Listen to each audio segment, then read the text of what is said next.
નમસ્કાર મિત્રો, એડીટી ગુજરાતી અમારી ચેનલમાં તમારું સ્વાગત છે। દેશ અને દુનિયાની તમામ તાજા ખબર જાણવા માટે અમારી યુટ્યુબ ચેનલને સબસ્ક્રાઇબ કરી લેજો।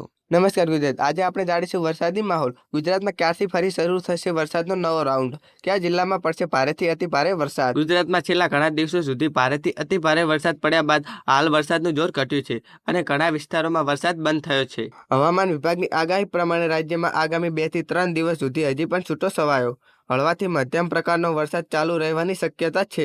આ ઉપરાંત કોઈ એકાદ સ્થળોએ મધ્યમ કરતા વરસાદ અને ભારે વરસાદ થઈ શકે છે। હાલ ઉત્તર ભારત અને દક્ષિણ ભારતમાં ખાસ કરીને કર્ણાટક અને કેરળમાં ભારેથી અતિ ભારે વરસાદ થઈ રહ્યો છે।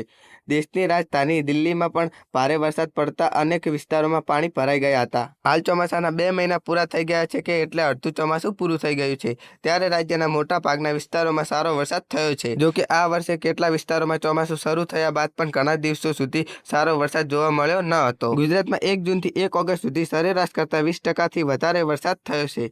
સૌરાષ્ટ્ર અને કચ્છના વિસ્તારોમાં સરેરાશ કરતાં 48% વધારે અને ગુજરાતની રીજનમાં હાલની સરેરાશ જેટલો જ વરસાદ થયો છે।